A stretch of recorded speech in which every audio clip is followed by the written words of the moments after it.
Materi terakhir hari ini akan disampaikan oleh Ibu Dr. Lilis Suryaningsih. Ibu sudah siap? Siap, insya Allah, baik, Kak. Ya, sebentar saya pin dulu. Hari ini Ibu Lilis akan menyampaikan materi pengertian, penyediaan, dan penanganan daging. Sebelumnya saya akan bacakan terlebih dahulu kurikulum vitae beliau.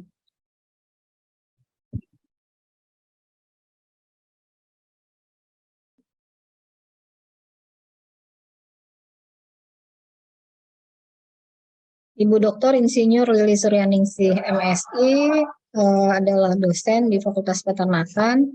Beliau lahir di Bandung pada tanggal 9 November 1965. Beliau bergabung di Fakultas Peternakan. Oh, di sini tidak ada ya, Bu. Tapi sudah menjadi kepala laboratorium sejak tahun 2018. Beliau menyelesaikan pendidikan sarjana di Ilmu Peternakan Universitas Padjadjaran pada tahun 1989, kemudian menyelesaikan program magister di Teknologi Pasca Panen IPB, kemudian program doktor pada tahun 2006 di Ilmu Ternak IPB. Beliau juga sering menjadi narasumber dalam pelatihan profesional. Ini beberapa di antaranya: pengolahan sosis sapi di PT Berkah Citra Agro pada tahun 2018, kemudian tips membedakan daging sapi dan daging babi yang ditayangkan di Trans 7 pada tahun 2020, kemudian kualitas daging, sifat kimia, fisik, dan organoleptik di PT Sukovindo Center for Learning and Development pada tahun 2021. Bidang keahlian beliau adalah di bidang pengolahan produk peternakan asal daging. Pengalaman mengajar ini cukup banyak, mulai dari teknologi hasil ternak, kemudian ini mata kuliah untuk program sarjana dan pasca sarjana ya Bu ya, ada S2 dan S3. Kemudian ini kontak beliau, jika ada yang berkonsultasi atau yang ditanyakan, silakan kontak beliau. Untuk mengefisienkan waktu mungkin bisa langsung disampaikan materinya, waktunya maksimal 75 menit. Ibu Lilis, terima kasih.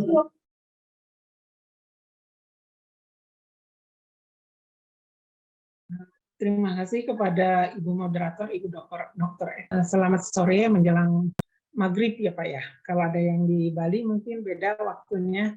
Sekarang udah sore, mudah-mudahan tidak bosan. Pada hari ini saya ke bagian terakhir. Saya ini di Jatinangor, di kampus dalam keadaan hujan. Mudah-mudahan jaringannya bagus dan Bapak dan Ibu sekalian bisa mengikuti dengan seksama.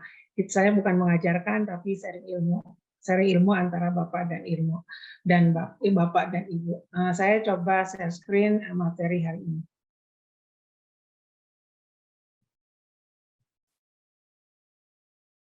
Ini pengertian dan sudah terlihat, Pak? Belum, Bu. Sebentar, Bu.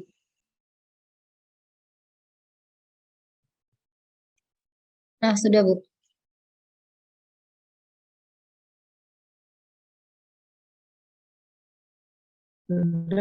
Sudah terlihat. Materi saya akan diberikan mengenai pengertian dan penyediaan daging ya. Tadi sebelumnya mungkin sudah sama Bu Tias diterangkan begitu mendetail mengenai daging yang aman, yang sehat, dan yang layak untuk dikonsumsi. Kenapa sih daging itu selalu dibicarakan sama manusia? Karena jarang manusia yang tidak menyukai daging. Hampir semua orang, dari mulai anak-anak sampai orang tua juga senang makan daging. Walaupun dilarang, misalnya dokter tidak boleh mengkonsumsi daging yang penyakitan jantung misalnya, tapi tetap menyukai daging. Apa itu daging? Daging merupakan bahan pangan sumber protein hewani yang diperlukan untuk kehidupan manusia, terutama bagi anak-anak yang sedang tumbuh. Daging ini bersifat perishable food atau bahan makanan yang mudah rusak dan potensial hazardous food, bahan pangan yang berpotensi bahaya. Tadi sudah dijelaskan sama Ibu Tias, bahaya apa saja yang terjadi pada pangan, ya, terutama pangan asal hewan. Tadi dibicarakan bahaya karena pencemaran mikrobiologi, pencemaran kimia, pencemaran fisik. Kerusakan ini bisa dapat disebabkan dari kondisi fisiologis hewan, metode penyembelihan, kecepatan pendinginan, dan isi atau muatan usus hewan. Penyebab kerusakan daging dapat disebabkan oleh adanya infeksi mikroorganisme, di mana terjadi invasi mikroorganisme di dalam daging. Nah, penyediaan daging dapat dilihat di layar.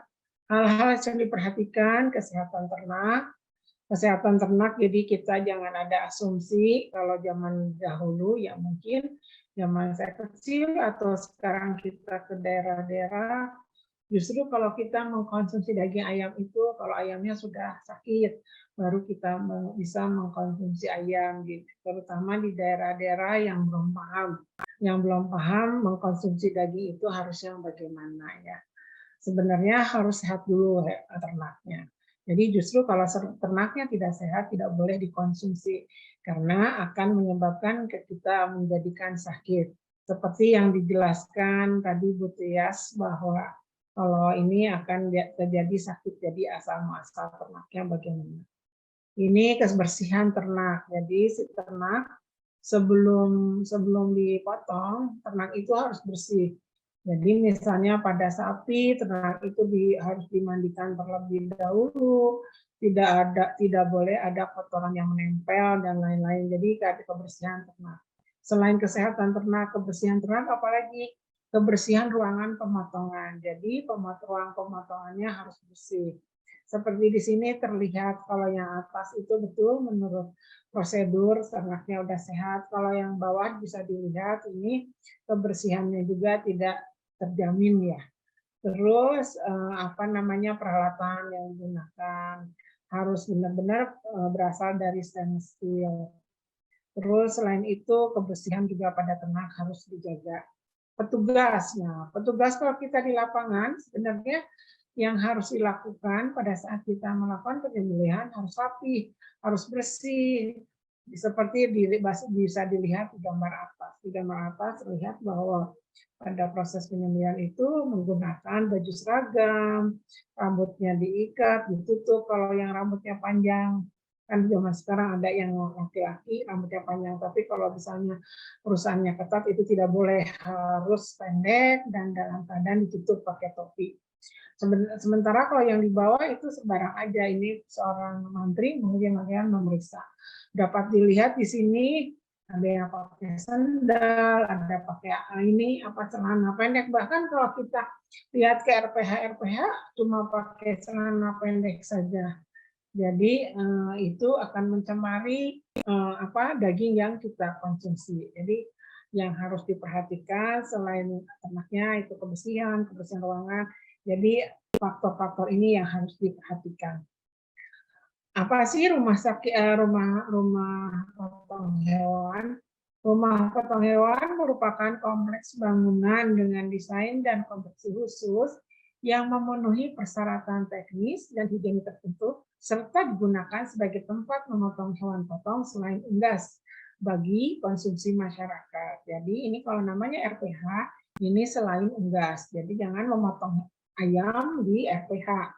Kalau ayam namanya RPA, memang potong ayam. Jadi tidak sembarangan, kecuali mungkin pada saat-saat kalau tidak di PH pada saat-saat Idul Kurban. Tapi itu juga harus di bawah pengawasan Dinas Peternakan setempat.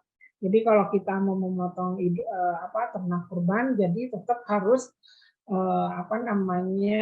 dipenuhi syarat-syarat dan diawasi oleh petugas yang ditugaskan dari Dinas Peternakan setempat. Jadi tidak boleh sembarangan. Yaitu bangunan atau kompleks bangunan dengan desain dan syarat digunakan sebagai tempat memotong hewan bagi konsumsi masyarakat umum. Yaitu jadi menurut Permen nomor 13 Permentan tahun 2010. Jadi inilah definisi yang harus dipenuhi dalam namanya RPH. Terus fungsi RPH atau abattoir adalah tempat dilaksanakan pemotongan hewan secara benar. Jadi ada syarat-syaratnya. Tempat dilaksanakannya pemeriksaan antemortem dan postmortem. Antemortem yaitu sebelum pemotongan dan postmortem untuk mencegah penularan penyakit hewan ke manusia.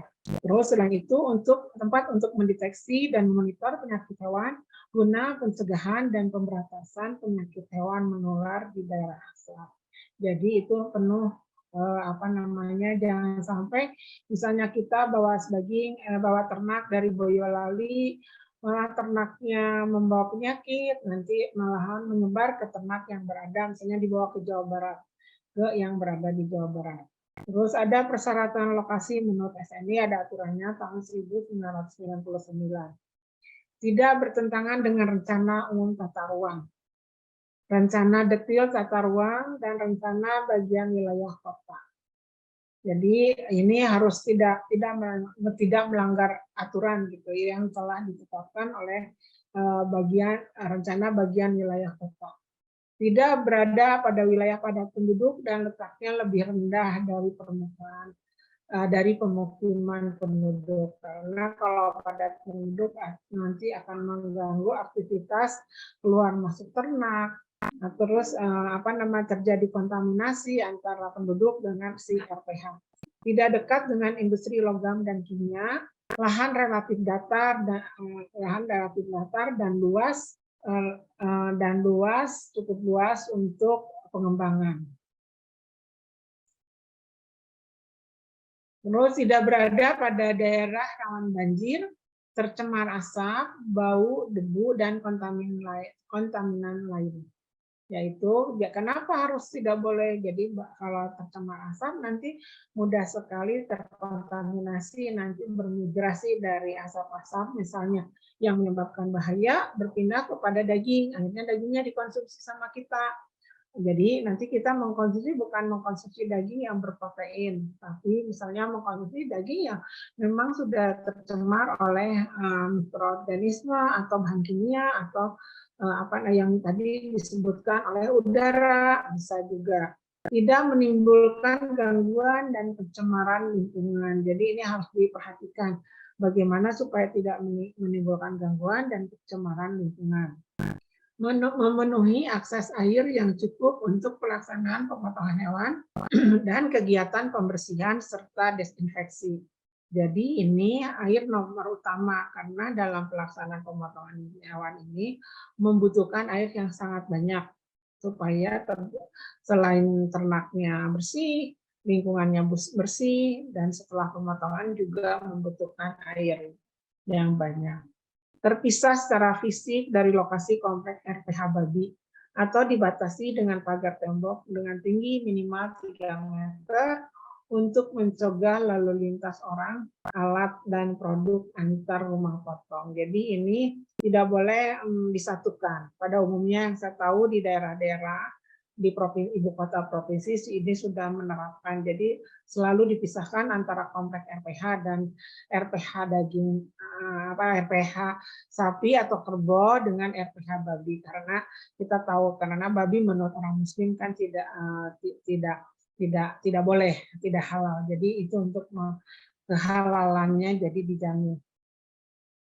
Ini contohnya di suatu kandang yang penampungan sapi, di mana sapi sebelum dipotong ini harus diistirahatkan terlebih dahulu.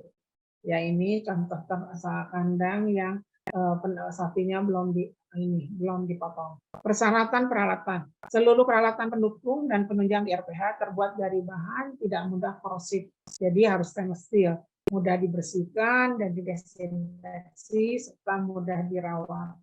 Jadi setiap pemotongan itu harus harus dibersihkan, dipotong, dipindah satu bagian yang lain dibersihkan. Biasanya yang betul tuh harus jadi tidak boleh misalnya motong bagian pemotongan sama pengeluar deboning sama pengeluar kertas pisaunya itu juga tidak dibolehkan. Peralatan yang berhubungan langsung dengan daging harus terbuat dari bahan yang tidak toksik, tidak mudah korosif, mudah dibersihkan dan didesinfeksi, serta mudah dirawat. Jadi untuk membersihkannya ini juga harus bahan-bahan yang digunakan itu harus aman untuk bahan pangan.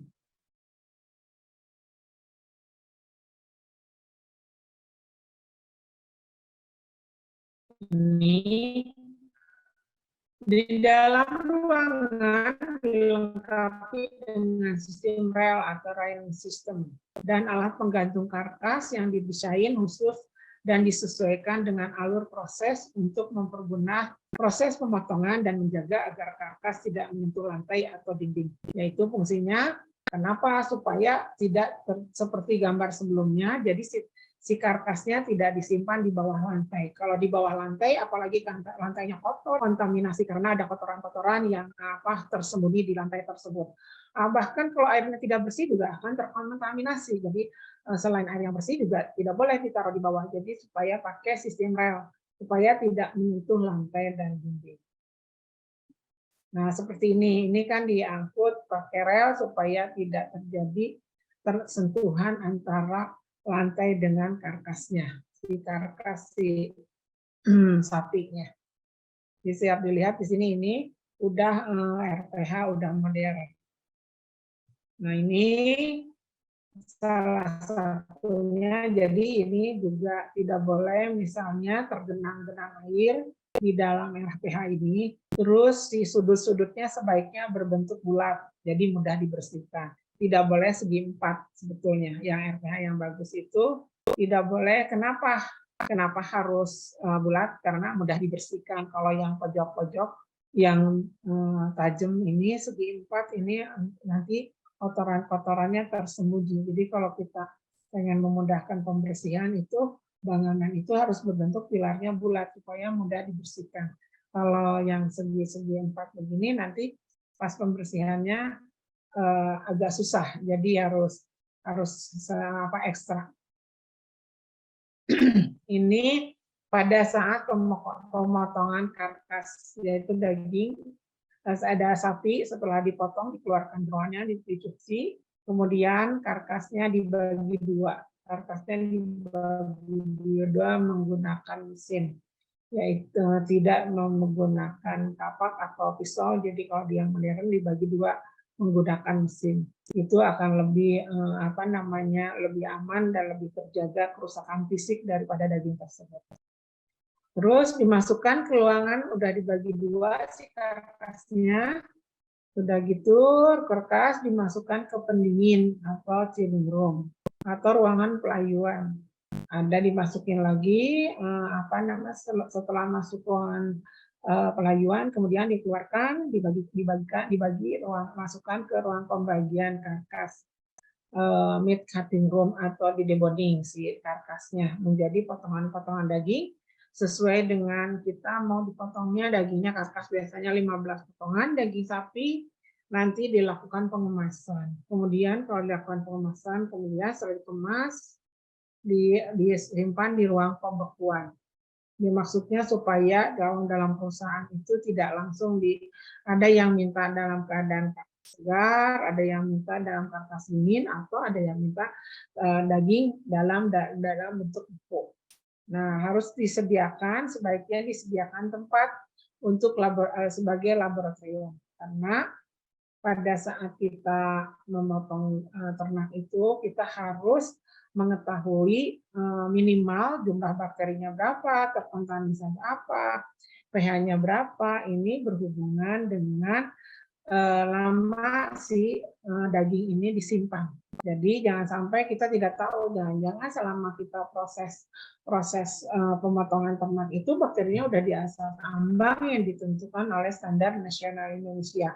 Biasanya daging itu standar nasional Indonesia 10/6. Nah, di laboratorium harus tersedia minimal pH-nya berapa, jumlah bakteri berapa. Biasanya di setiap RPH itu harus dilengkapi untuk pengujian minimal itu. Ini harus pemotongan. Jadi ternak datang, terus masuk ke kandang penampungan. Udah masuk ke kandang penampungan, Kenapa si ternak datang harus diistirahatkan dulu. Nanti setelah ternak itu diistirahatkan, masuk ke jalan yang untuk satu untuk melakukan ternak itu dipotong, disembelih. Jadi tidak berjejer, jadi satu-satu masuk. Jadi supaya lebih aman, lebih terkontrol, ke ternaknya lebih animal welfare-nya lebih terjaga. Jadi jangan sampai misalnya seperti Idul Adha itu sebaiknya jangan diperlihatkan. Kalau sapinya dipotong, sapi yang lain melihat, diusahakan ya jangan terlalu melihat, nanti itu akan mengganggu juga memang belum ada penelitian, tapi setidaknya akan terganggu kepada psikologis si ternak tersebut. Masuk satu-satu, nanti berjalan ke jalan ini, baru dipotong. Nah, cara pelaksanaan pemotongan yang benar itu yang bagaimana? Ternak tidak diperlakukan kasar, yaitu ini akan mempengaruhi kalau ternaknya diperlakukan kasar, nanti akan berpengaruh kepada kualitas daging yang dihasilkan. Jadi jangan sampai misalnya jangankan di RPH kalau mau Idul Adha aja jangan ternaknya diperlakukan kasar, nanti dagingnya akan diperoleh kualitasnya kurang bagus dibandingkan ternak yang diistirahatkan. Apalagi kalau ternaknya stres. Jadi ternak tidak boleh mengalami stres karena sama akan mempengaruhi kualitas daging yang dihasilkan. Terus penyembelihan dan pengeluaran darah harus cepat dan sempurna. Dan jangan tidak cepat. Jadi ini harus sesegera mungkin pengeluaran darahnya secepat mungkin supaya sempurna, baru kerusakan supaya menghasilkan kerusakan karkas minimal. Nah ini setelah tadi sebagian sudah saya jelaskan mengenai alur ini teknik pemotongan. Coba di antara peserta ibu atau bapak ini ada 12 poin mengenai ada 12 poin mana duluan yang harus dilakukan sampai menghasilkan daging yang siap konsumsi. Barangkali ada yang bisa dari peserta. Siapa yang bisa? Iya, coba. Pertama apa dulu? Seleksi, Bu. Ini kan ada ternak, boni, penimba satu, peristirahatan. Ibu Lydia, seleksi dulu. Seleksi apa, Bu? Seleksi ternaknya. Sehingga bisa dikarantina nanti kalau dipilih. Seleksi apa, Bu? Sehat. Seleksi untuk pemilihan ternak diseleksi sehat. Terus apa lagi? Terus sudah diseleksi. Terus sudah itu apa lagi tahapan? Ini ada 12, baru 2 ternak diseleksi, terus apa lagi dikarantina, terus apa lagi? Siapa peserta di sini yang bisa menyambung dari Ibu Lydia? Ibu Lydia dari mana, Ibu Lydia? Solo, Bunda. Dari? Solo, Bunda. Oh, Solo. Oh, bapak saya orang Solo, Bu Lydia. Oh iya. Solo, enak ya. Beda gudeg Solo sama Jogja. Enak gudeg Solo kalau menurut saya. Solo. Tapi saya orang di Bandung, jadi sudah seperti orang Solo. Iya. Mungkin. Ada yang bantu? Ini ada 12 sampai jadi ya. Istirahat ya? Ya, pengistirahatan. Pak Iwan? Iya. Pengistirahatan terus udah pengistirahatan terus apa? Sebelumnya Pak Iwan menanjat dari mana, Pak Iwan? Ya, Bu. Pak Iwan asalnya dari mana? Saya dari Kertasari, Bu. Oh, Kertasari. Iya, Kabupaten Bandung. Iya, Kabupaten Bandung. Kertasari. Hujan nggak di sana, Pak? Iya, baru berhenti hujannya. Oh, di sini lagi besar-besarnya. Oh iya. Udah pengistirahatan, udah 4 nih ketemu. Tahapan kelima. pemotongan ya? Udah 4, udah ternak. Ya, pemotongan Kelima, Pemotongan. sebelum dipotong diapakan dulu si belum ternak. belum dipotong. Karkas. Karantina, Bu. Sebelum dipotong, Oh iya. jadi ke satu ternak, satu, terus kedua diseleksi, tiga di karantina, terus keempat istirahatkan. Udah diistirahatkan diapakan? Ternaknya tadi sebelumnya saya bicara sebelum pemotongannya. Sebelum dipotong istirahatkan, terus pemotongan sudah sebelum pemotongan diapakan dulu? Karantina, Bu. Ditimbang, Bu. Ditimbang Ya, dulu. ditimbang. Oh iya benar. Ditimbang. Karena hanya tahu si ternak tuh misalnya berat 400 kilo, jadi karkasnya Warnanya berapa? berapa? Oh iya benar. Pak Dodi dari mana Pak Dodi? Dari Tangerang, Bu. Oh, dari Tangerang. Dekat ya Pak ya, ke Jatinangor. Ya. Oh, Dekat Pak, dibanding Kalau- dari Solo. kalau oh iya ya. Tergantung Bu. tempatnya, Pak. Bun. Ya. Bonding tuh diapain ya, Bu?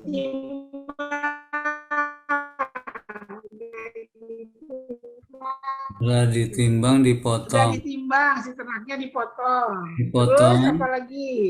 Setelah Dipotong. dipotong diapakan? Di bonding ini Dikuliti, diapain, Bu. Bunda? Terus Dikuliti. ini gambar yang sebelah apa? Ini gambar yang ya, dikuliti. Dikuliti, Terus sudah dikuliti? dilayukan. Pelayuan ya, Bu ya. Belum, pelayuan itu nanti sudah jadi karkas. Oh, deboning, Bu, deboning. Kalau di boning itu, definisi boning itu, kalau udah dikarkas terus menjadi daging, baru dideboning. Oh, iya. Berarti karkas dulu ya, Bu? Ya, Pengulitan karkas. terus Timbang ya, Bu ya. Timbang kedua ya, Bu ya. ini namanya memisahkan daging dan dari tadi udah sampai mana? Sampai pengulitan, udah pengulitan jadi karkas. Udah jadi Yo, karkas betul, dilayukan. Oh, Udah layu dari ya. karkas, dilayukan, udah dilayukan ditimbang kembali. Nanti kita tahu. Timbang Oh, kali. ternak ini si ternak setelah dipotong karkasnya sekian, kalau dilayukan Hasilnya jadi berapa? Jadi tahu Timbangan kedua. Ya, timbangan kedua. Terus apalagi? Terus sudah dilayukan, kemudian dikeluarkan, terus dideboning, ya. Deboning ya. Ini menjadi daging. Jadi daging. Iya. Jadi kenapa harus Daging. dideboning? Misalnya, iya, selesai dideboning. Dan dideboning menjadi daging. Kenapa sih harus dideboning? Itu memisahkan daging dan tulang. Dengan tulang. Nah, kalau misalnya, ya misalnya Bapak pengen menghasilkan nilai yang lebih baik, menghasilkan nilai tambah yang lebih baik, berarti pada saat di deboning itu dibagi-bagi. Deboning itu istilahnya memisahkan daging dengan tulang supaya dapat keuntungan yang lebih besar. Bisa di deboning berdasarkan potongan, misalnya oh pengen khas dalam, pengen khas luar, pengen paha depan. Biasanya kan kalau di supermarket dipisah-pisah tuh, oh ini dagingnya sirloin atau khas luar, ini filet khas dalam. Itu setelah dideboning. Iya, terima kasih kepada Bu Lydia, Pak Dodi, Pak Iwan yang tadi ikut ini ya, apa namanya? Sama-sama Ibu, ya. Terima kasih Bu. Kalau mau bisnis nanti misalnya, oh saya mau bisnis sih, tapi saya pengen jualnya lebih mahal. Silahkan dideboning dagingnya supaya bisa harga jualnya lebih tinggi. Terima kasih ya Bu, Pak. Kita lanjutkan kembali. Ini teknik pemotongan. Tekniknya pemotongan, metodenya ada yang metode umumnya Koser. 3 saluran terputus, arteri foratis, vena jugularis, dan esofagus. Ini yang harus terputus karena ini merupakan saluran-saluran yang di dalam MUI juga ini sebagai syarat menjadi ternak itu dagingnya halal. Terus pemotongan ini yang harus RPH, tempat dilaksanakan. Coba kalau antemortem tuh yang diperiksa apa aja? Antemortem tadi saya sebut pemeriksaan apa? Pemeriksaan antemortem. Siapa yang tahu pemeriksaan? Memastikan hewan meninggal, Bu. Memastikan hewannya sudah mati. Pemeriksaan.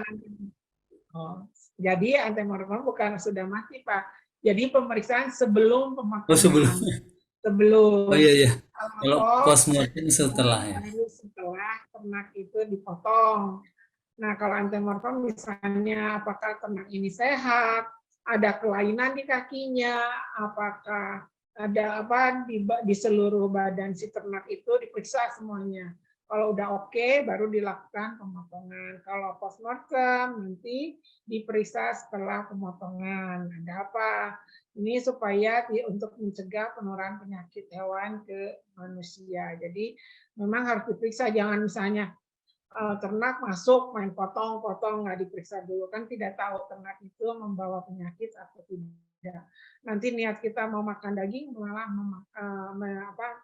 menambah penyakit. Nah, ini standar sertifikasi penyembelihan halal Fatwa MUI nomor 12 tahun 2009. Ini standar penyembelihan beragama Islam dan sudah akil balik. Jadi tidak sembarangan kalau kita misalnya mau idul kurban, mau ini kan di RPH ataupun mau di idul kurban itu harus beragama Islam dan sudah akil balik. Tidak boleh orang yang belum akil balik walaupun beragama Islam pintar. Oh pintar nih anak misalnya memotong, tidak diizinkan karena itu standar penyembelihan harus sudah akil balik. Terus harus beragama Islam karena kita dominan rata-rata orang Indonesia itu Muslim yang mengkonsumsi Muslim. Jadi kalau bukan orang Muslim ya tidak halal kan jadinya. Memahami tata cara penyembelihan secara syar'i. Jadi memahami tidak sembarangan orang. Jadi tidak orang lewat mau anak kecil dipotong tidak boleh. Jadi harus memenuhi standar penyembelihan. Memiliki keahlian dalam penyembelihan. Jadi supaya tidak membuat si ternak itu menjadi sakit. Terus standar proses penyembelihan dilaksanakan dengan menyembelih dan menyebut nama Allah. Jadi harus menyembelih dengan menyebut nama Allah. Penyembelihan dilakukan dengan mengalirkan darah melalui pemotongan saluran makanan, saluran pernapasan, dan 2 pembuluh darah. Yang tadi disebutkan, penyembelihan dilakukan dengan 1 kali dan secara cepat. Jadi jangan diulang-ulang, karena itu akan membuat si ternaknya merasa tersiksa. Tadi tersiksa dan tidak boleh selain tersiksa juga ternaknya menjadi stres. Terus memastikan adanya aliran darah dan gerakan hewan sebagai tanda hidupnya. Memastikan matinya hewan disebabkan oleh penyembelihan, bukan disebabkan oleh yang lain. Jadi karena penyembelihan. Ini pemotongan secara langsung, ternak ada yang dipingsankan, setelah pingsan baru menggunakan sadingan atau pistol ya Pak, bius atau yang dibius ada yang arus listrik. Jadi ini ditembaknya pas di otaknya, biasanya itu menggunakan orang-orang yang ahli tembak yang khusus di FPH. Jadi memang tidak sembarangan, nanti sembarangan ini udah sekali tembak pelurunya, bukan pelurunya juga selain arus tadi, pelurunya itu mahal. Jadi satu kali tembakan harus langsung si ternaknya pingsan, udah pingsan baru dipotong secara biasa, secara normal. Terus keuntungannya apa? Setelah dan memudahkan pemotongan, jadi ternaknya dalam keadaan pingsan, tapi jangan sampai mati. Kalau mati berarti sudah tidak halal. Tidak tersiksa, terhindar dari perlakuan kasar, terus kualitas kulit dan karkasnya baik. Terus ini melakukan antemortem yang tadi saya bilang, apa aja pengamatannya, pengamatan umum, tanda-tanda abnormalitas, kondisi badannya bagaimana, kondisi bulu atau kulitnya bagaimana, alat pencernaannya bagaimana, misalnya apakah lagi sakit, misalnya lagi lemas, lagi sakit perut, nah, bisa kelihatan dari hasilnya. Alat pernapasannya, nafasnya bagaimana, alat reproduksinya jangan sampai betinanya taunya hewan betina dipotong lagi bunting lagi tidak boleh, yaitu harus betinanya harus yang betina tidak produktif, yaitu betina yang sudah akhir. Terus ini pemeriksaan sederhana, melakukan pengamatan, perasaannya palpasi, terus pengirisan bila ada kecurigaan. Nah, ini kenapa harus disediakan yang tadi saya bilang di RPH itu harus dilengkapi dengan laboratorium untuk pemeriksaan yang lebih mendalam. pH, bakteriologi, sitologi, biokimia. Bila ternak yang tidak dilakukan pemeriksaan antemortem, nah ini harus dilanjutkan ya, pemeriksaan sederhana. Terus dicurigai pada saat pemeriksaan antemortem, misalnya pada saat pemeriksaan ada kelainan misalnya di pernafasan, yang baru diperiksa secara lebih mendalam lagi. Terus ini karkas yang tadi dimasukin ke ruangan pelayuan. Jadi sudah dari pelayuan ini, nah nanti si karkas ini di deboning. Deboning yang tadi saya bilang itu pemisahan antara daging dan tulang.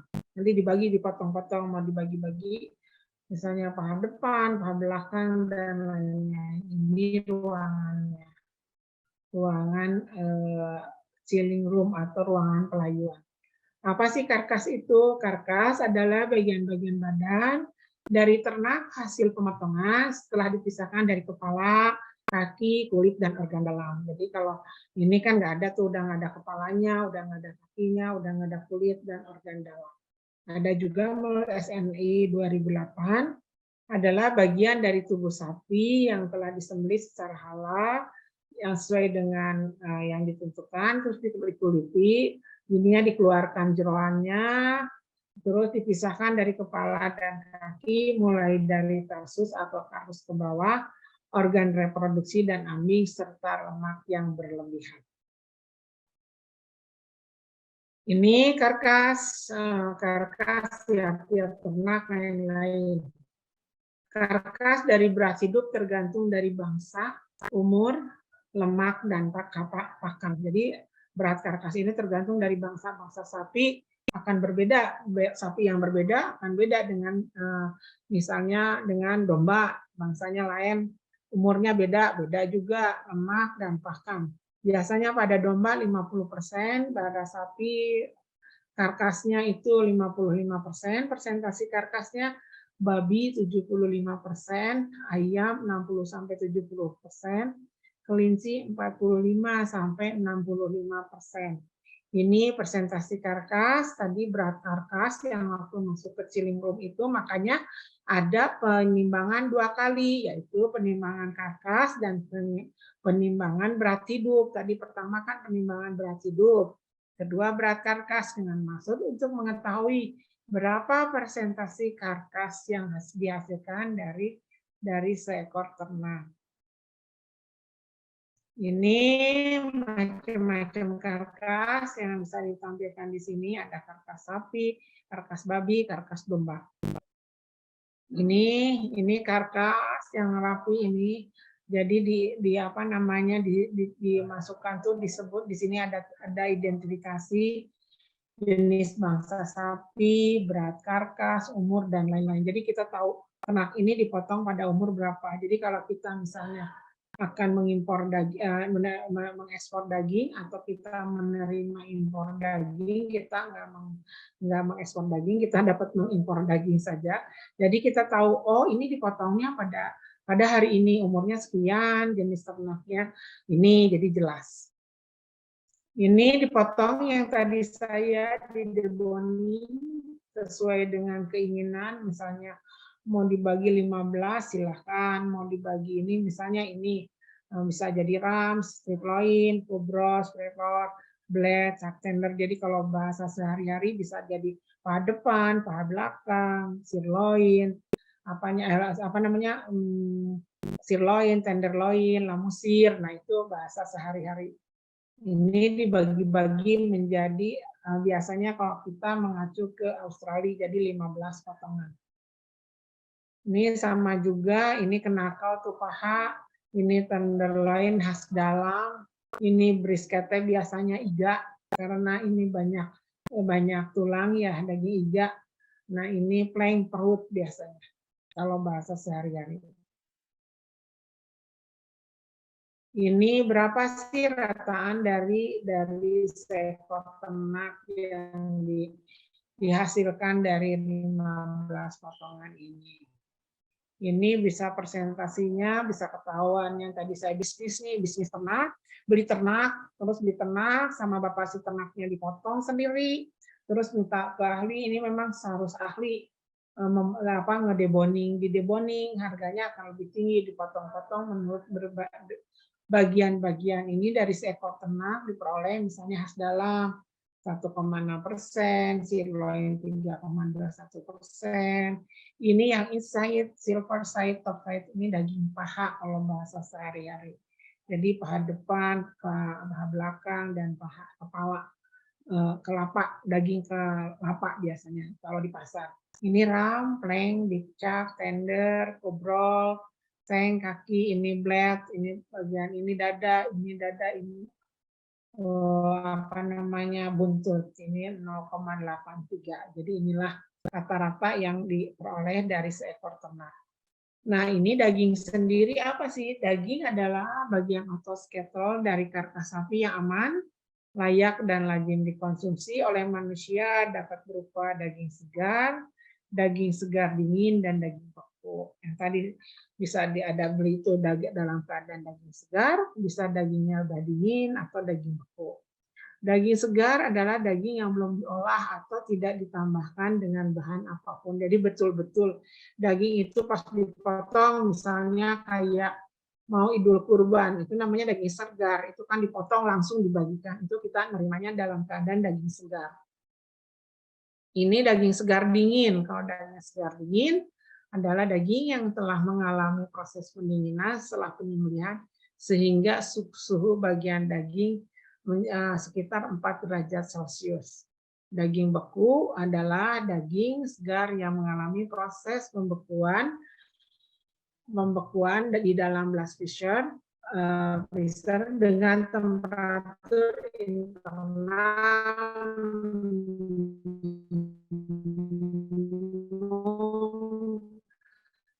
minus 18 derajat Celcius. Terus ini daging warna daging sapi meneteskan air atau berair. Ada beberapa kasus sebelumnya mungkin di media massa heboh dagingnya berair. Nah, itu pada saat daging ini disimpan, daging itu sudah banyak mengandung air, berarti itu tanda-tanda dagingnya tidak baik karena mungkin pada saat si ternak itu akan dipotong disuruh minum yang banyak. Jadi dipuasakan biasanya nakal tuh.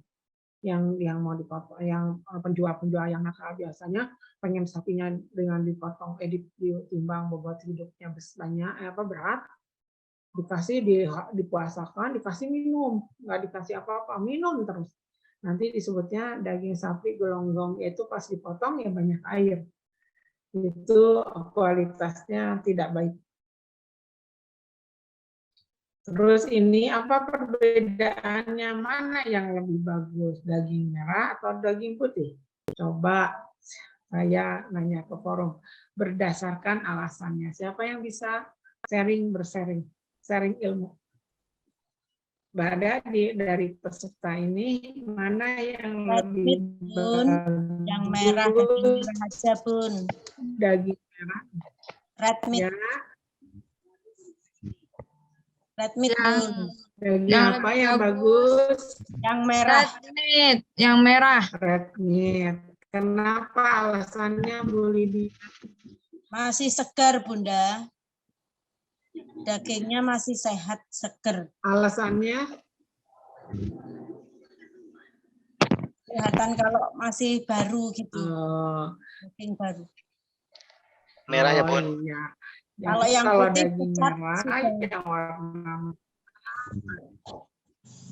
Ada darahnya gitu. Iya. Daging kalau ibu, iya merah. Iya, bagus. Jadi kalau kita punya daging kalau daging sapi yang dipilih itu yang merah, yang harus banyak. Tapi kalau daging ayam itu disebutnya biasanya white meat.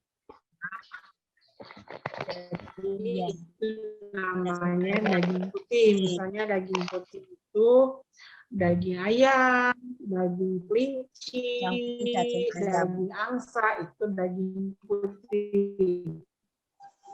Nah, umumnya orang mau mengkonsumsi daging itu maunya daging yang tidak berlemak, misalnya ada yang milih misalnya daging itu cukup senang yang berlemak, itu dikembalikan lagi kepada perorangan. Tapi kalau kita milih daging merah harus yang segar, harus yang warnanya merah. Kalau warna daging ayam, misalnya ayam yang segar, yang putih kekuning-kuningan ya. Nah ini ada jumlah daging mioglobin, yaitu asal warna merah pada daging ya. Daging itu bisa merah karena kenapa? Kalau daging warna merah mengandung banyak mioglobin, mitokondria, enzim respirasi, serabut autofagus, dan berhubungan dengan aktivitas otot tinggi. Jadi misalnya kalau daging putih bukan tidak mengandung mioglobin, ada mioglobin itu adalah yang berwarna merah, itu merupakan protein di dalam daging. Ada juga mioglobin di daging putih, hanya sedikit dibanding yang daging merah. Proteinnya ada, ini respirasinya ada, terus rambut ototnya lebih halus. Nah ini kita untuk membedakan mana yang daging merah sama daging putih. Biasanya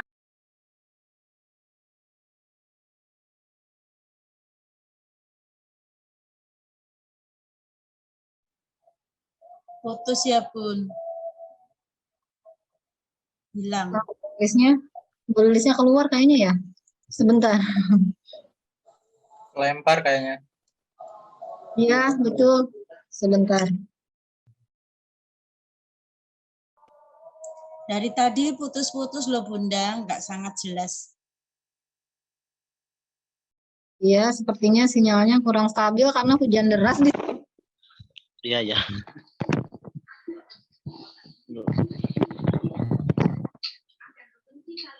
Bapak Ibu mengingatkan nanti sebelum lupa mengerjakan post test setelah selesai pelatihan.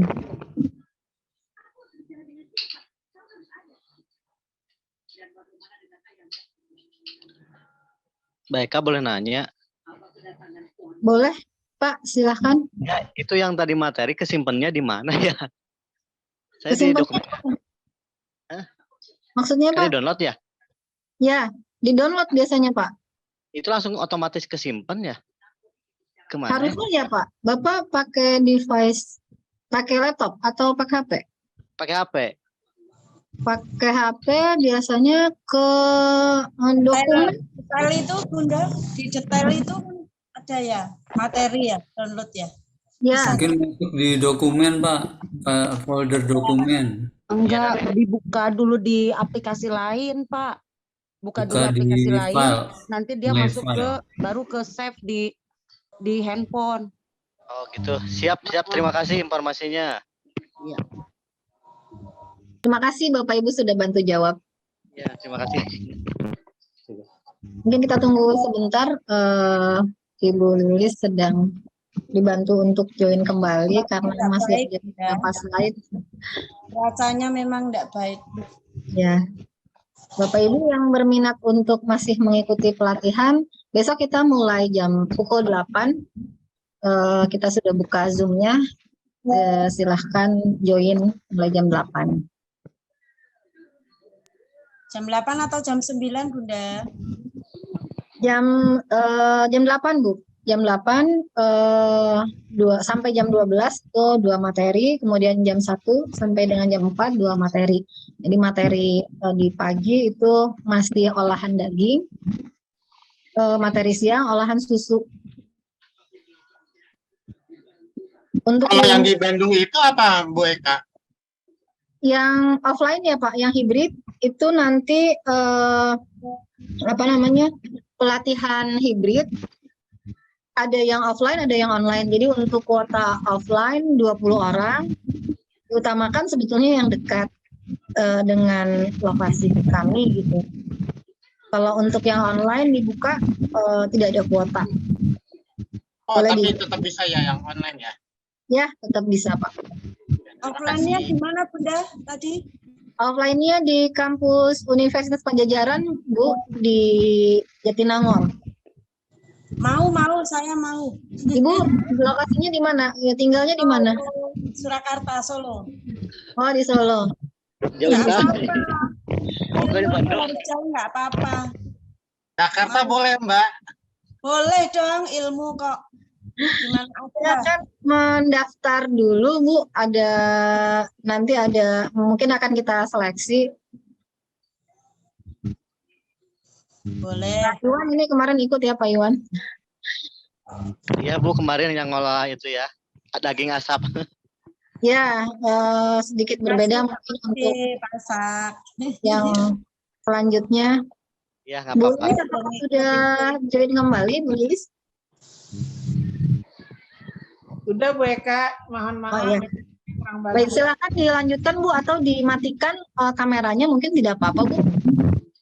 Oke, terima kasih Bu Eka. Nanti saya coba share screen dulu ya.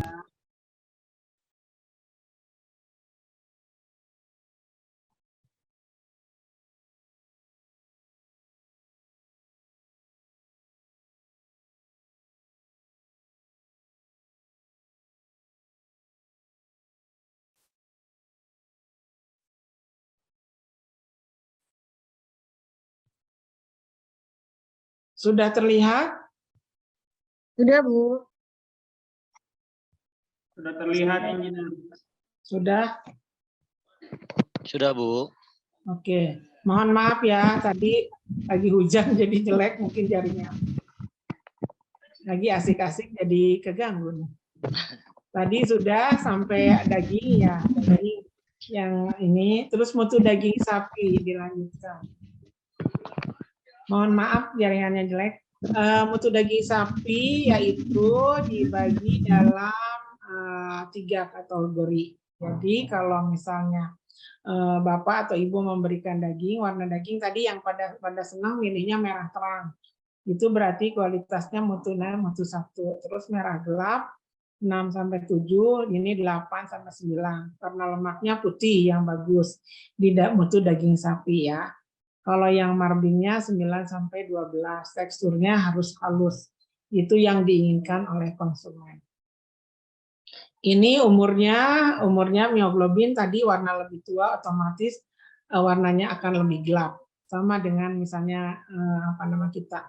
Kalau warna banyak keaktifan juga banyak lebih gelap. Aktivitas juga mempengaruhi mioglobin. Terus yang jantan lebih gelap dibanding yang betina. Ini dalam beef meat color yang tadi pengennya yang sekitar 5 ya untuk ininya pilnya juga 5. Ini warna karkas yang tadi diinginkan maunya 5-6 ya. Seperti Bu Lydia katanya merah segar. Sama Pak Iwan tadi ini milihnya ini. Terus ini daging kalau dalam keadaan misalnya daging dalam keadaan gelap itu kalau dipanaskan menjadi nitrosohemokrom. Jadi warna dagingnya menjadi gelap karena dipanaskan. Daging kalau dipanaskan terjadi denaturasi menjadi methioglobin ya. Ini lemak tergantung dari spesies lemak sendiri. Lemak sapi warnanya putih sampai dengan kekuningan, warna lemak domba atau babi keputihan, lemak kerbau putih, terus pakan tergantung dari kadar karoten.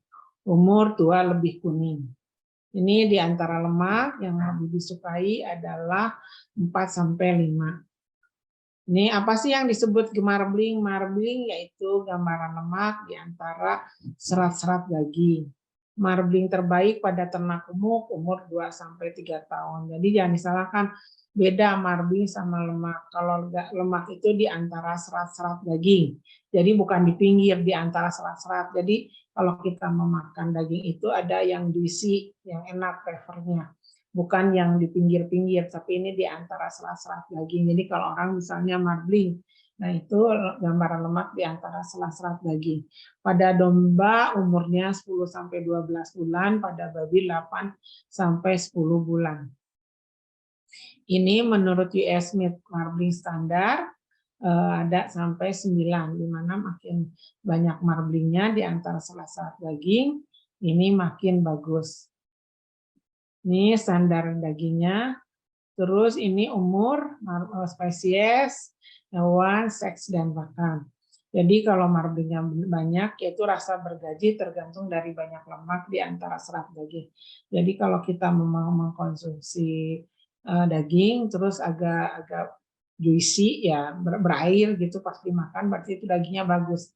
Dengan asumsi dagingnya tidak dikasih bumbu, misalnya dagingnya cuma dibikin steak aja. Tidak dikasih misalnya rendang, kalau rendang sih susah, itu sudah bumbu yang rasanya dari bumbu.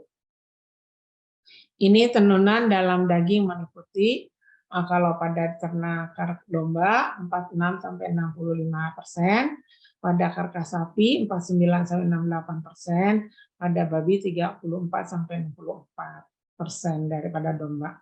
Dari berat karkas tergantung dari bangsa, umur, lemak, dan pakan yang tadi telah saya jelaskan sebelumnya. Terus ini kalau fiber mengandung banyak miofiber yang diliputi dengan tenunan pengikat. Ini umumnya dilihat dengan mikroskop elektron. Jadi daging ini terdiri dari miofilamen, myofilamen, terdiri dari aksin dan myosin. Sama juga ini dengan mikroskop elektron. Nah, apa yang terjadi pada saat ternak itu disembelih? Perubahan apa aja yang terjadi? Perubahan yang terjadi yaitu perubahan pre-rigor, rigor mortis, jadi ada awal rigor mortis sama rigor mortis dan post rigor. Pre-rigor yaitu dagingnya masih lunak, kalau rigor mortis itu daging kaku. Biasa dipanggil kalau di lapangan disebutnya kaku mayat, yaitu dagingnya kaku. Terus ini rigor mortis pada sapi 8-12 jam, kalau pada ayam 1-2 jam. Awal rigor mortis, lamanya rigor mortis pada ayam 10 jam, pada sapi 15-20 jam. Post rigor daging kembali melunak. Apa yang terjadi? Ada perubahan ATP, postmortem glikolisis, dan perubahan pH. Ini yang menentukan perubahan-perubahan kimia di dalam daging. Jadi kita memperoleh daging diperoleh bagaimana supaya daging ini yang didapatkan itu tidak alot, tidak apa perubahan-perubahan yang terjadi pada daging ini. Ternyata banyak sekali perubahan, dari perubahan ATP, adhesive glucose, postmortem glikolisis, dan perubahan pH. Ini pH awalnya misalnya 7,2 sampai 7,4.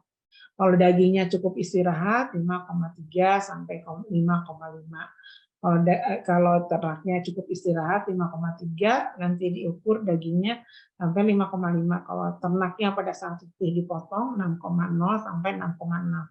Jadi kalau misalnya ibu mau jualan, mau bisnis daging misalnya, jangan dicapekkan, harus diistirahatkan. Begitupun ayam, misalnya mau jualan ayam panggang, ayamnya harus biar supaya enggak alot. Nah, ayamnya harus diistirahatkan dulu, baru misalnya nanti di ayam istirahatkan baru dipotong.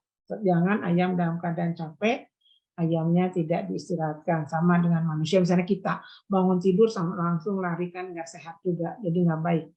Jadi kalau bangun tidur harus langsung leson-leson dulu, nggak langsung lari-lari. Nah sama di ternak juga, jadi harus istirahat dulu. Ini kan kalau pH 7 yaitu tertutup ininya. Fibernya tidak jelas, warnanya gelap, permukaan dagingnya kering. Berarti daging kita yang punya daging kita ini pH-nya 7 karena daya ikat airnya cenderung tinggi. Ini pH-nya 4,7 sampai 5,4. Fibernya jelas, daya ikat airnya rendah. Ini bermacam-macam daging itu dalam keadaan apa, yang bagus itu daging dalam keadaan normal. Jadi jangan PSA atau sop eksploitatif atau drug film DFG. Jadi yang dipilih yang normal, dagingnya normal. Komposisi kimia daging, apa sih yang orang itu apa yang didapatkan dari daging kalau dari kita mengkonsumsi daging. Kadar airnya 65-75%, kadar protein 15-20%, lemak 2-12%, mineral 1%, karbohidrat atau glikogennya masih ada 0,8%. Terus ini komposisi dari berbagai macam daging. Daging sapi, daging ayam, telur ayam, susu sapi, ini ada macam-macam dari kadar proteinnya. Jadi memang yang paling tinggi itu proteinnya daging sapi. Terus kedua diikutin oleh daging ayam. Jadi kalau kita memang pengen makan daging, ya protein yang tinggi ya daging sapi. Ini terdiri dari kenapa kita protein yang penting di dalam daging ini. Karena mengandung kadar protein tinggi, kelengkapan asam amino dan perbandingannya sesuai dengan kebutuhan manusia, khususnya apa asam amino esensial atau sumber protein, terus akomiosin, globulin, aktin dan miosin, yaitu kolagen pada tonggonan pengikat, elasin pada urat liat, terus mioglobin pada pigmen warna. Jadi yang tadi saya jelaskan, mioglobin itu merupakan sumber protein. Makanya kalau kita memilih daging, dagingnya pengen yang segar karena mioglobinnya tinggi, mioglobinnya bagus. Jadi mioglobinnya mesti yang warna mioglobinnya yang warna merah pada daging itu disebut pigmen warna.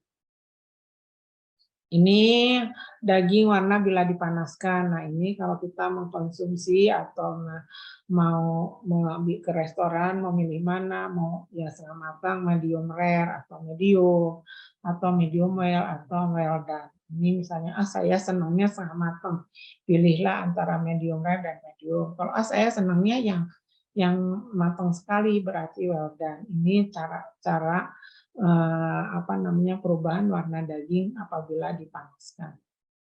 Ini yang diudah, terus ini kerusakan pada daging. Nah, indikasi kerusakan pada daging dengan adanya lendir yang disebabkan oleh mikroba genus Pseudomonas, Streptococcus, Mycococcus, Acromotor, Bacillus. Atau perubahan warna daging disebabkan oleh H2O2, biasanya dihasilkan dari leukemostok dan lactobacillus. Daging berubah warna dari merah menjadi hijau, kecoklatan, atau abu-abu.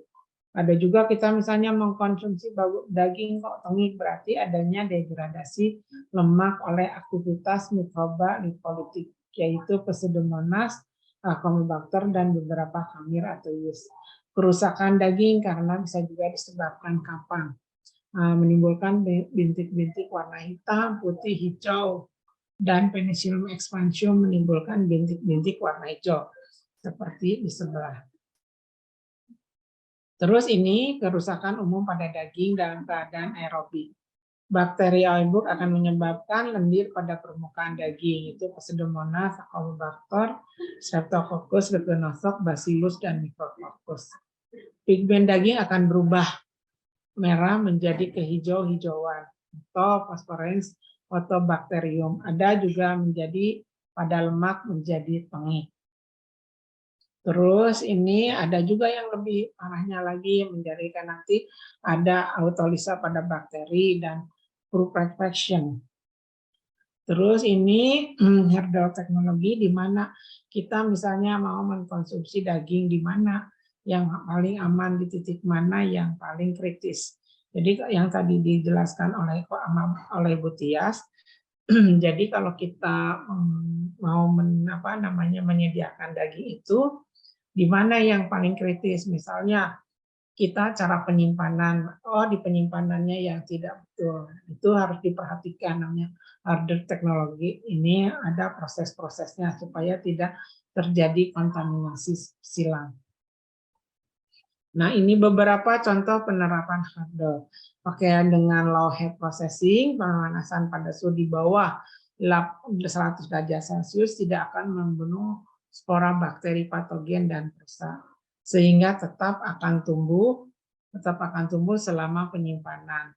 Tetapi jika dikombinasikan dengan penambah pH menjadi 4,5 misalnya, maka tidak akan tumbuh. Jadi kita misalnya menerapkan dengan misalnya selain pemasakan dikasih bumbu-bumbu, itu juga kombinasi untuk mengawetkan daging, atau dengan misalnya low stop temperatur dingin, yaitu dapat tumbuh misalnya Clostridium botulinum tumbuh pada 35 derajat pada awet 0,95. Tetapi jika suhu penyimpanan diturunkan menjadi 20 derajat Celcius, tidak akan tumbuh menjadi awetnya 0,97. Atau misalnya dibikin dengan penurunan pH. Jadi ini akan menyebabkan penurunan daya awet akan lebih tinggi. Ini contoh dalam proses pembuatan misalnya salami. Selain pengasapan, dia mengalami proses fermentasi. Terus ini pengertian oval. Yang orang Indonesia sangat senang dengan oval ya, termasuk saya. Ada yang layak dimakan, ada yang tidak layak dimakan oval. Oval adalah non kertas, terdiri dari bagian yang layak dimakan, yang edible, dan yang tidak layak dimakan, non edible. Dipandang dari segi penerimaan, mana orang disukai padahal dimanfaatkan untuk berbagai tujuan sehingga menjadi produk yang bernilai ekonomis tinggi. Tapi kalau orang Jawa Barat, edible itu yang layak dimakan dari oval sangat suka. Bahkan kalau di rumah makan Sunda itu harganya ada yang lebih mahal dibanding dagingnya sendiri atau dengan ayam, karena seleranya beda-beda. Walaupun misalnya ada orang yang tidak suka jeroan saya tidak suka misalnya, ada yang suka. Nah, itu bisa, kalau yang suka bisa dijual di daerah-daerah seperti Jawa Barat, mempunyai bernilai ekonomi tinggi. Jadi oval ini ada yang bisa dimakan dan tidak layak dimakan.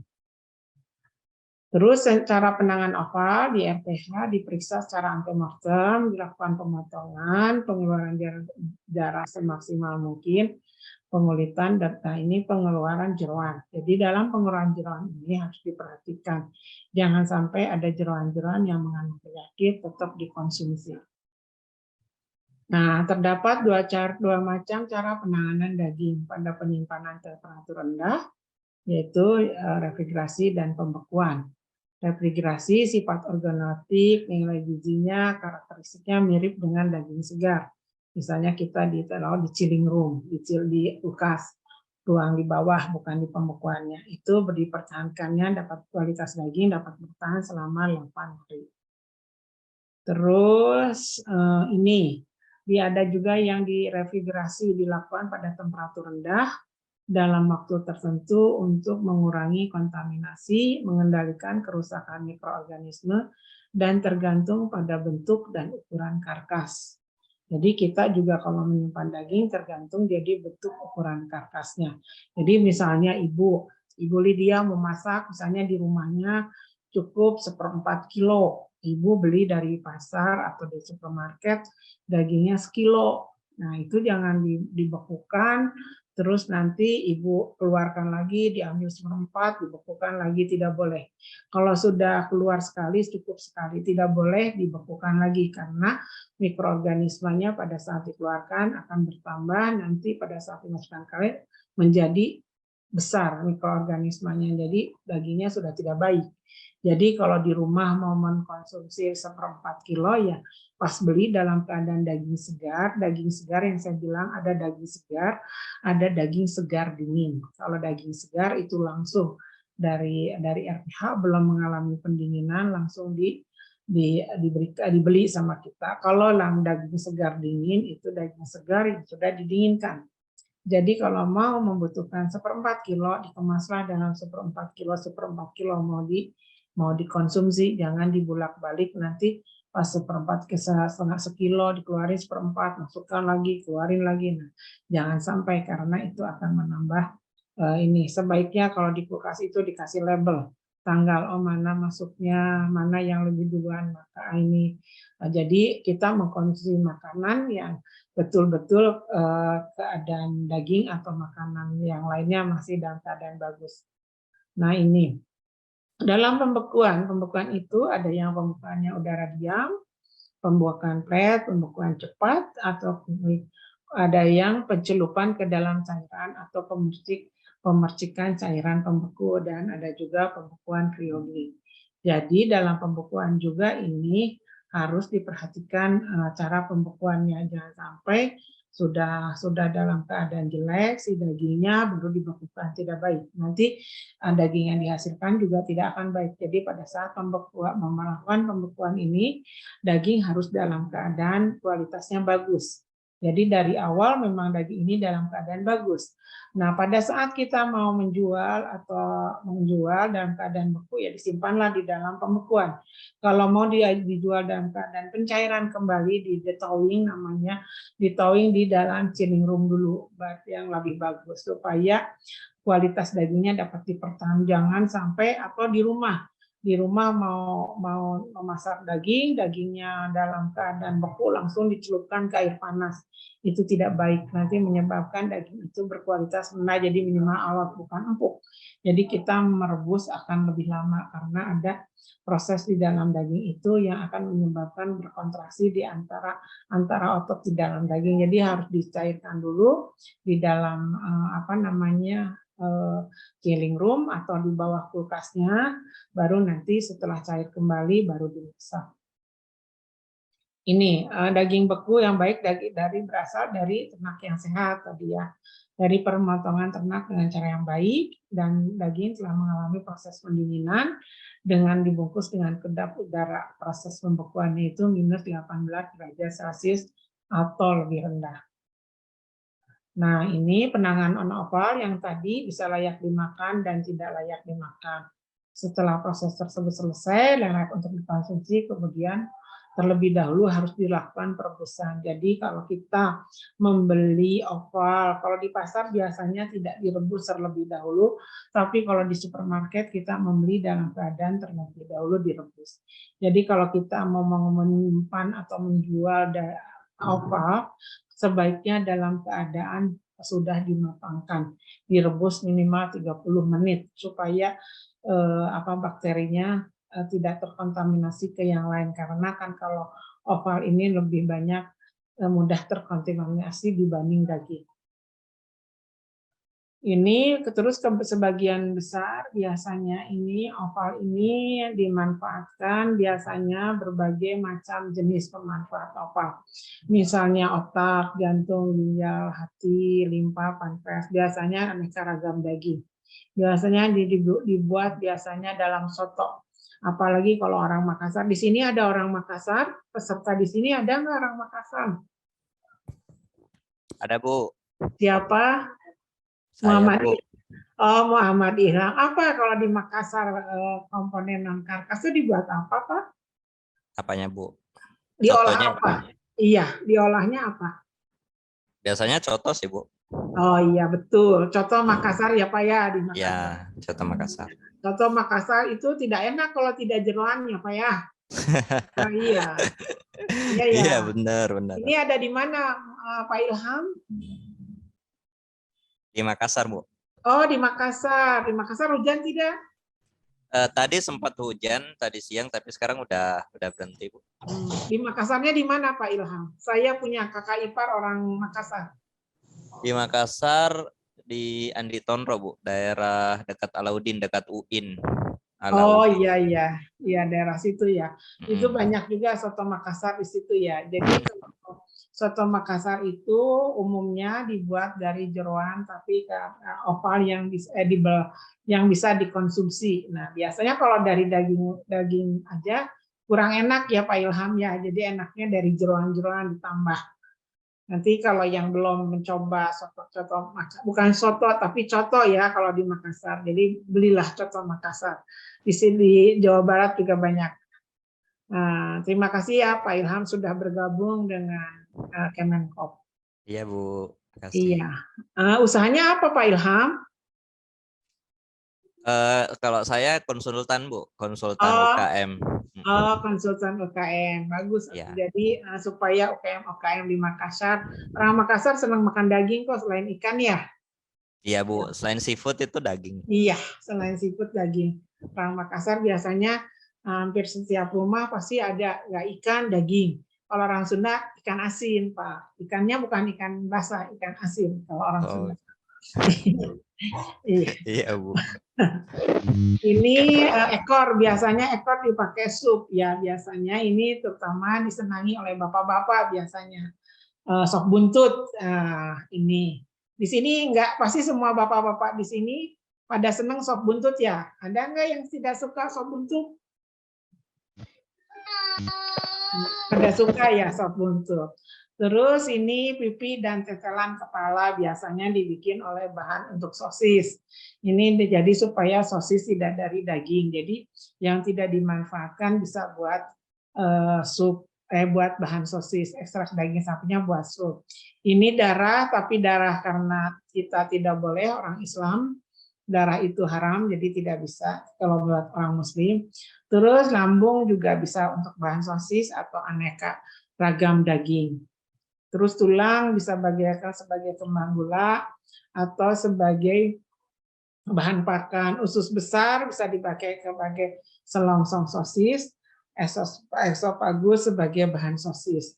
Ini kulit sebagai kerupuk sama sebagai bahan pangan. Lemak sebagai bahan sabun ya. Kalau bukan buat ini, tapi lemak juga bisa dimanfaatkan sebagai sup-sup atau campuran dalam pembuatan olahan daging. Mungkin cukup sekian dari saya karena waktunya hampir habis. Tadi mohon maaf terganggu dengan jaringan. Ini pesertanya beraneka ragam. Mudah-mudahan suatu saat bisa kita bertemu langsung ya Pak ya. Jadi lebih enak kalau bisa bertemu langsung. Silakan kalau ya. Ada apa Pak Iwan? Amin. Amin gitu. Iya, amin. Ya, Bu Lydia, Pak Iwan, mudah-mudahan bisa. Amin. Saya tunggu undangannya. Iya, insya Allah kalau Tuhan merestui ya Bu. Ya. Bahan dari saya cukup sekian sharing ilmu. Mudah-mudahan bermanfaat. Apabila ada kesalahan dalam saya menjelaskan, manusia tidak luput dari kesalahan. Ilmu itu setiap hari akan bertambah ya. Mudah-mudahan nanti Ibu Bapak yang ikut di sini bisa bertambah ilmunya dan saya juga bisa bermanfaat ilmu saya buat yang mendengarkan. Saya kembalikan kepada moderator Ibu Dr. Eka. Terima kasih, mudah-mudahan bermanfaat. Ibu sekali lagi, Ibu Bapak sekalian. Wassalamualaikum warahmatullahi wabarakatuh. Selamat sore. Waalaikumsalam warahmatullahi wabarakatuh. Terima kasih Bu Dr. Lilis atas materinya, menarik sekali. Kita lanjut ke sesi diskusi. Mungkin Bapak Ibu ada 3 pertanyaan. Saya coba share.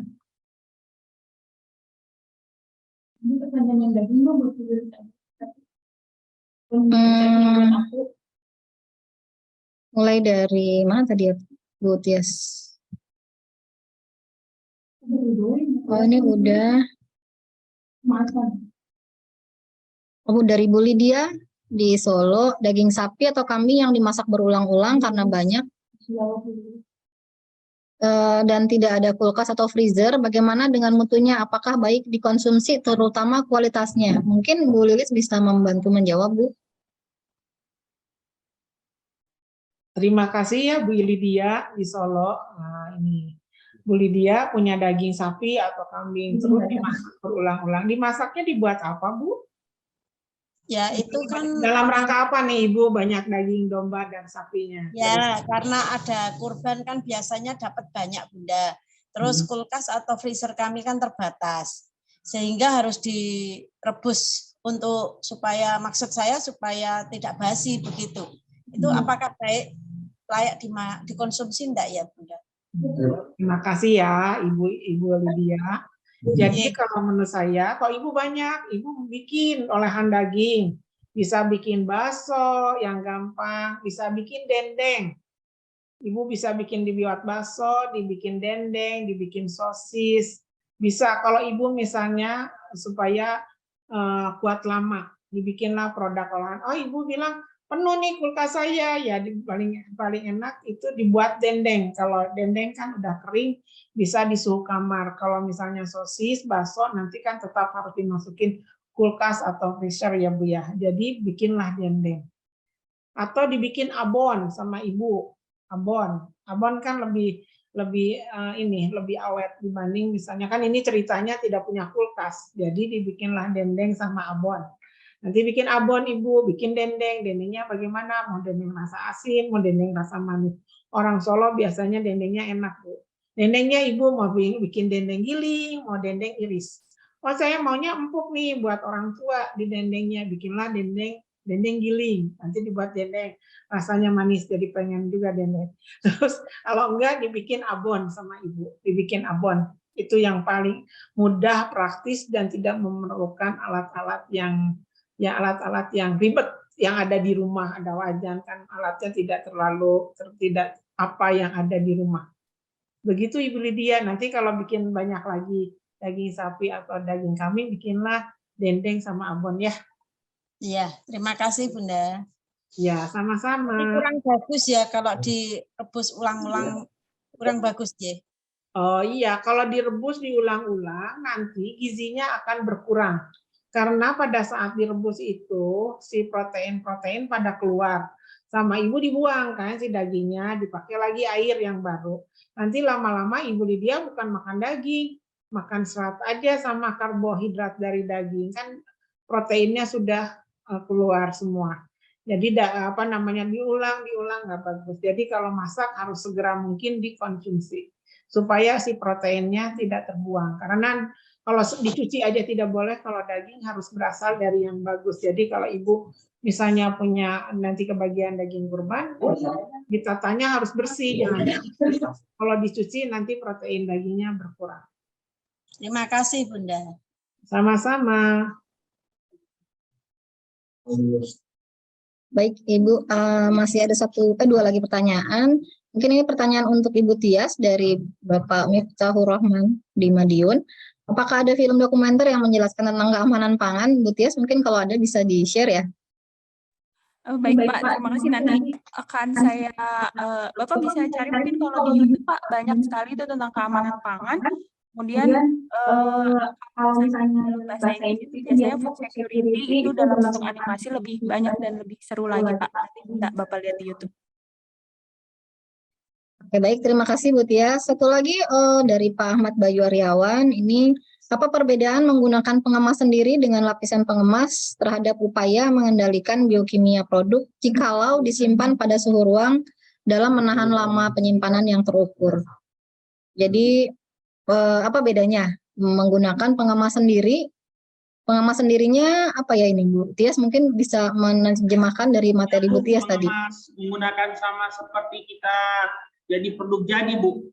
Dengan kita gunakan lapisan pengemas, ada kemasannya tetapi dimasukkan dalam lapisan pengemasnya Bu. Maksudnya kayak kotak logistik Bu. Oh maksudnya tidak. Oh ya, mangga Bu Tias silakan. Ya, bisa Terima ditanggapi. kasih Pak Bayu. Apa kabar Pak Bayu nih, sering sekali ya kita bertemu dalam dunia maya nih. Pak Bayu, ini mungkin saya coba menjawab kalau misalnya dengan kemasan yang sendiri itu misalnya kalau misalnya ada kemasan yang alami misalnya seperti daun atau plastik gitu ya, jadi satu lapis saja memang kalau disimpan di suhu ruang itu kalau misalnya plastiknya dari polietilen misalnya dia akan lebih tahan lama dibandingkan plastik biasa yang tidak terseal, sehingga kalau misalnya disimpan dalam suhu ruang memiliki daya simpan hanya sampai 24 jam lebih atau 48 jam gitu, karena pasti di dalamnya juga kalau misalnya produk itu kita tidak aman membuatnya sudah ada cikal bakal makhluk hidupnya, sehingga kalau misalnya hanya satu lapis saja kemungkinan atau tidak tertutup rapat itu lebih besar kemungkinannya untuk terkontaminasi ataupun rusak. Tapi kalau misalnya kita menggunakan lapisan yang berlapis, contohnya adalah susu ya, kemasan susu itu pakai Tetra Pak, itu biasanya lapisannya berlapis antara kertas, kemudian ada aluminium foil dan lain-lain, itu jauh lebih lambat karena proses biokimia ini memang terkait dengan fermentasi dan lain-lain, sehingga cukup dapat menghambat pertumbuhan mikroorganisme ketika kita menggunakan lapisan berlapis gitu. Mungkin seperti itu Bu Eka yang dapat saya sampaikan. Baik, terima kasih Bu Tias atas responnya. Semua pertanyaan sudah disampaikan. Mungkin kita bisa tutup pelatihan pada hari ini. Terima kasih kepada Bapak Ibu yang telah menyimak materi dari kami dari pagi hingga sore hari. Silakan Bapak Ibu mengisi post-test dan evaluasi kegiatan, baru setelah itu bisa mengunduh sertifikat. Untuk pelatihan besok kita punya 4 pemateri dari pagi, mulai pukul 8 sampai pukul 4. Mohon maaf jika banyak kesalahan dari kami. Saya tutup pertemuan ini. Wabillahi taufiq wal hidayah. Wassalamualaikum warahmatullahi wabarakatuh. Waalaikumsalam. Waalaikumsalam. Terima kasih, Lilis. Terima kasih. Ya, terima kasih. Selamat sore. Bu narasumber. Makasih. Sampai ketemu lagi. Terima Iya, kasih. dah. Sampai ketemu besok. Dah.